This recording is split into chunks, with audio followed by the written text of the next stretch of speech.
My wife came back from a work trip with a bruise on her neck. She swears it's just a bug bite, but I don't believe her. I'm genuinely confused and torn. What am I supposed to do now? I will never forget that night, standing in the kitchen, staring at my phone screen where the FaceTime call had just ended abruptly, and my daughter broke into sobs as if her little heart had just been torn apart. My wife, the woman who had promised to call and celebrate our daughter's birthday even from afar, missed that promise to entertain clients in her hotel room. A reason that might sound acceptable to others, but to me, the one who had joined her on so many previous retreats, it just didn't feel the same anymore. Before the trip, we had several conversations. Our daughter, only 4 years old, is deeply sensitive to being apart from her parents. That's why I chose to stay home, putting work on hold to care for her. The retreat was supposed to be, as always, a chance for us to reconnect. But this year, I kissed my wife goodbye that morning, trusting that distance would only be temporary.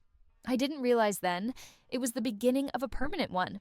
My wife works in the corporate world, where networking often takes priority over family time. I respected that, and I always tried to be flexible to support her. But from the very first day in Vegas, I sensed something had shifted. My messages were being seen, but left unanswered. Her calls were rushed, her tone snappy, and there was a coldness she didn't even try to hide. When I asked about FaceTiming with our daughter, she sighed. "There's someone in the room. I'm trying to build work relationships." Then she said something that left me speechless. "Can you help me by calming her down? I'll call tomorrow." I didn't protest. I didn't agree either. I just said, "You're the one who made the promise.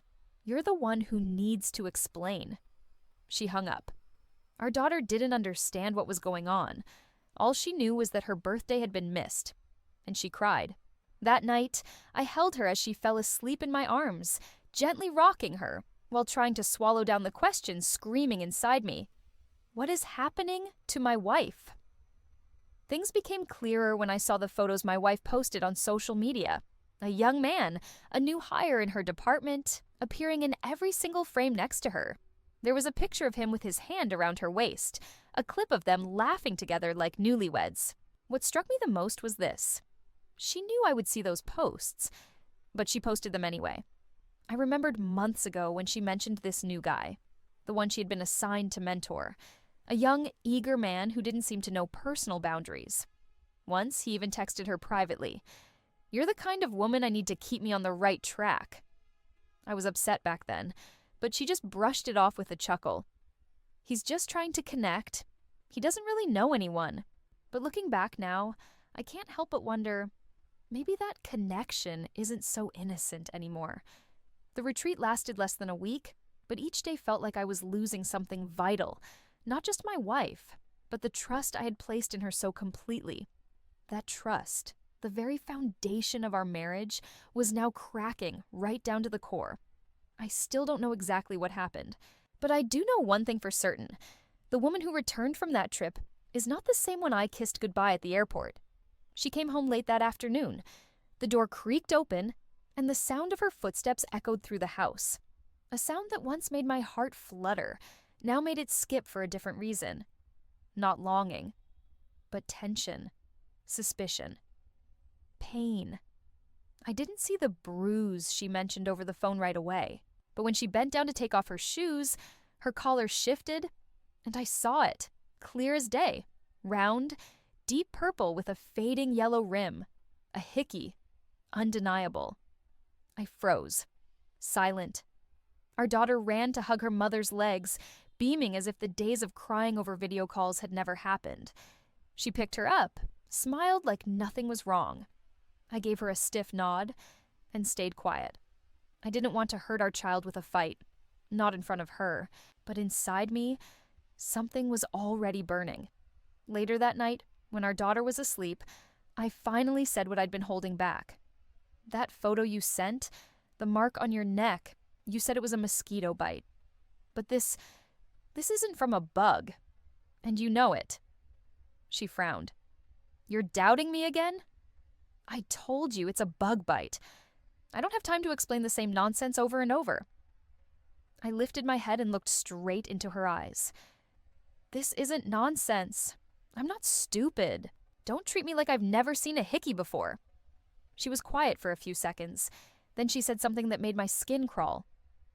"Are you implying that I cheated on you?" "No," I said. "I'm not implying. I'm stating the truth. I believe you had an affair, and it didn't start in Vegas. It started when you chose to hide things, to pull away, to lie, even when your daughter was crying on her birthday." The argument escalated quickly. She called me a paranoid freak, accused me of picking a fight over the birthday call, blamed my inability to understand the pressures of her work, said I was too sensitive about what she called normal corporate behavior. I let out a bitter laugh. "Normal? You mean calling someone else's wife your guiding woman? Wrapping your arm around her waist? Or leaving that lovely souvenir on your neck that you dare call a bug bite?" I wasn't angry anymore. I was just tired. She didn't argue further, but she didn't apologize either. She just looked at me, defensive, guilty, then quietly walked into the bathroom. When she came out, she was wearing a turtleneck, in mid-March, inside the house. For the next week, I never saw that hickey again, but I didn't need to. I saw it in the way her eyes dodged mine, in the way she hugged me, too tightly, too deliberately, in how suddenly affectionate she was with our daughter, as if a kiss on the forehead could erase the cracks forming beneath the surface. And I realized something. She was hiding more than just a hickey. We didn't fight loudly after that, but the air between us turned heavy. Dinners became awkward. Sharing a bed felt suffocating until I moved to the couch. I didn't have evidence, but I had instinct. And trust, once broken, doesn't need proof to collapse. She says she loves me, but love shouldn't taste like lies. I've lost count of how many nights I've laid awake on the living room couch, eyes wide open, staring at the ceiling, haunted by the same question over and over again. What exactly am I living through? The air in our home hasn't felt like home for a long time. Every time she walks into the room, I can feel the fear radiating off of her, the fear that I might bring it up again. The hickey, Vegas, the coldness that cloaked her the entire trip. But I don't ask anymore. I'm tired. Tired of trying to hold on to trust. Tired of getting dragged into her games of blame. Tired of feeling like I'm sleeping beside a stranger. Then one night, just past 1 a.m., she knocked on the living room door. I opened my eyes. She was standing there, face streaked with tears, eyes swollen, arms hugging herself like a frightened child. No more turtleneck, no more defenses, just collapse. "We need to talk," she whispered. I sat up, saying nothing, just looked at her. She stepped inside, sitting just far enough away not to touch me, but close enough that I could see she was trembling. I don't want to lie anymore," she began, her voice cracking. "That mark, it's a hickey, not a bug bite. It's from that junior staff member." I didn't react right away. Maybe because I already knew. But knowing in your gut is different from hearing the person you love admit it out loud. She went on. Each sentence felt like another knife carving deeper into what little remained between us. She told me that on our daughter's birthday, after a seminar, she and that guy stayed behind in her hotel room with a few colleagues. When the others left, it was just the two of them. He told her she deserved to be cared for. She said she was exhausted, that she just wanted someone to listen. He leaned in. She didn't push him away. They kissed, touched. He went down on her. She didn't stop him, didn't remember if she moaned, gasped, or stayed silent. She only remembered one thing, that when he called her by a nickname only I used to call her, something inside snapped. She got angry, shoved him off, yelled in his face, kicked him out of the room. But the hickey had already been made, and the wound inside me, it tore wide open. "I don't know why I did it," she sobbed. "I don't hate you. I haven't stopped loving you. I feel empty. Like I'm living a life that doesn't even belong to me. Every day it's work, schedules, expectations that never end." I stayed silent. Just listened. "He made me feel like I still existed," she said. "Like a woman. Not just some machine. But I know it was wrong. It was terrible. It's unforgivable." I exhaled slowly.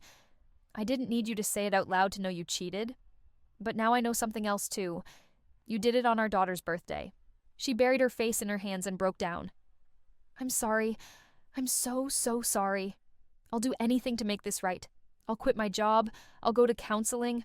I raised my hand to stop her. "I don't need promises. I don't need a plan. I need time. And I need you to understand.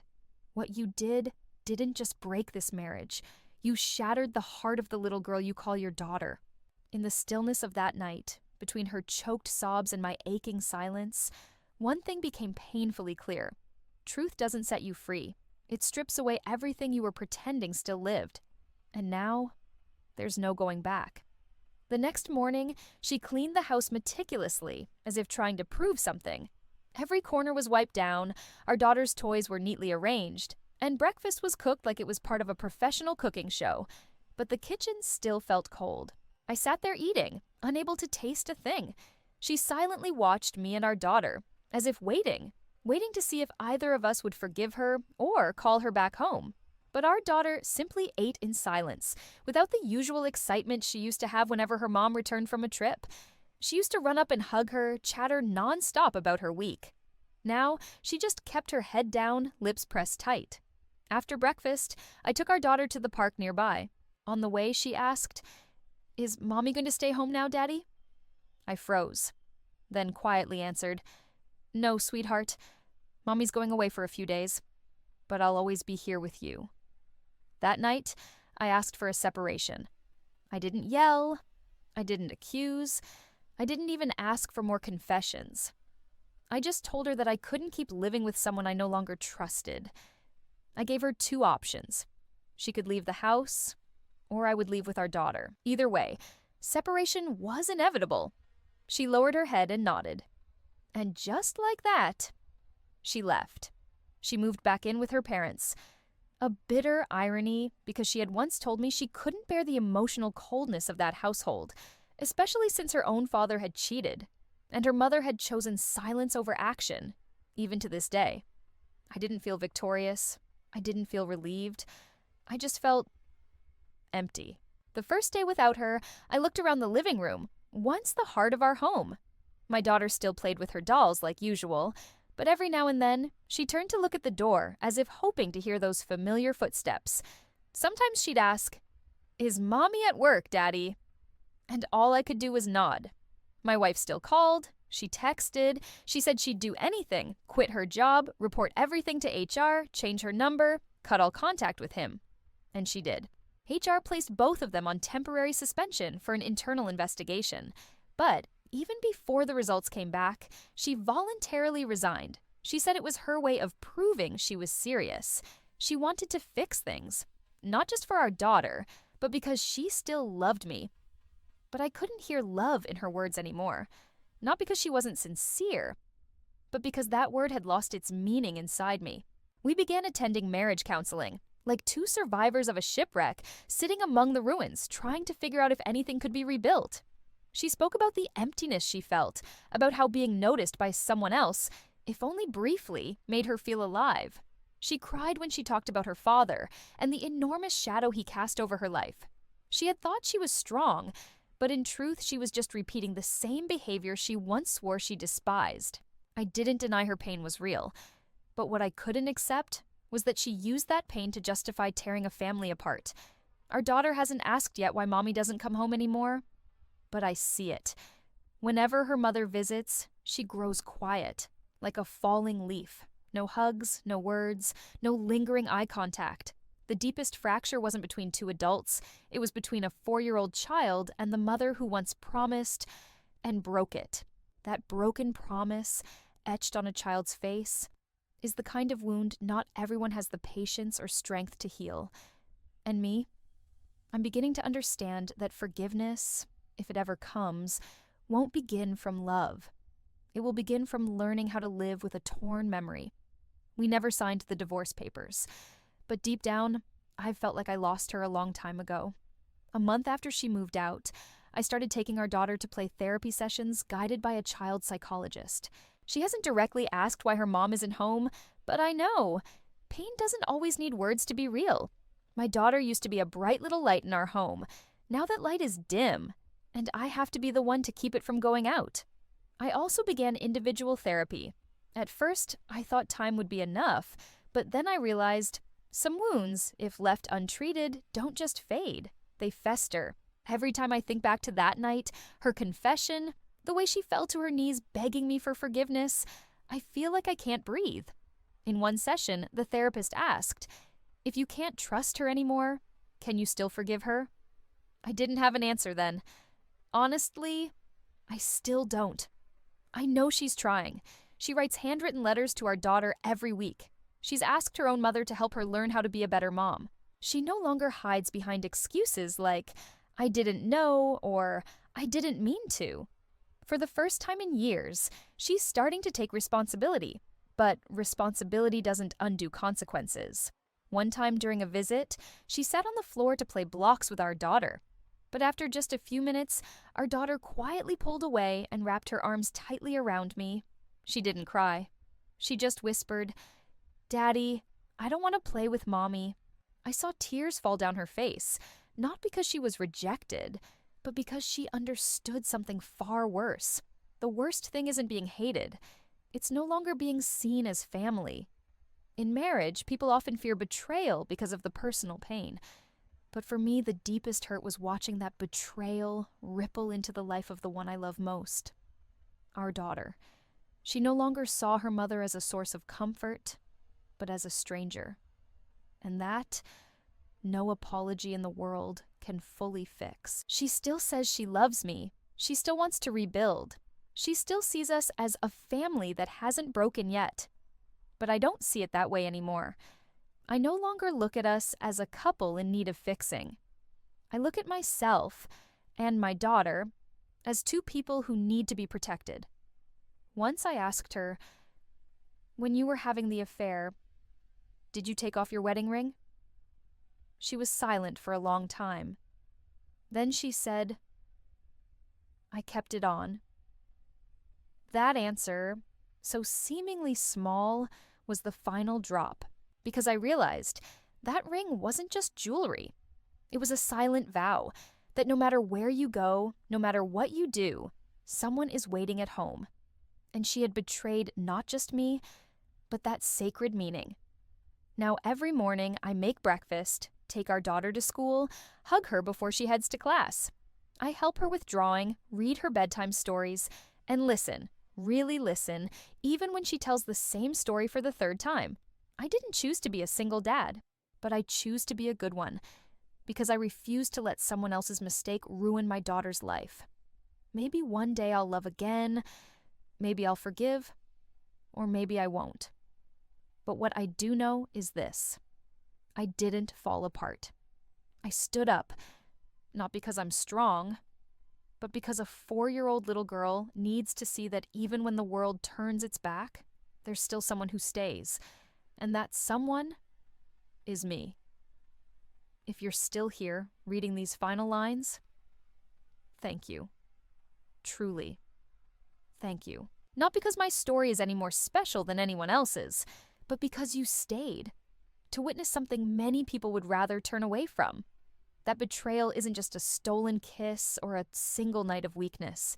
It's a slow unraveling of choices, intentional, conscious ones, made one by one until trust is shattered beyond repair. I'm not telling this story to ask for pity. I'm not here so anyone can judge my ex-wife on my behalf.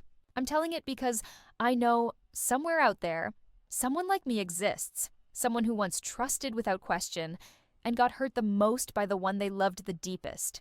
If you're in that same place right now, betrayed, broken, lost, there's one thing I want you to hear. You were not wrong for trusting, but you are not obligated to forgive. You have the right to hurt. You have the right to be vulnerable. You have the right to go silent while you heal. And most importantly, you have the right to walk away for yourself and for those who need you stronger than ever.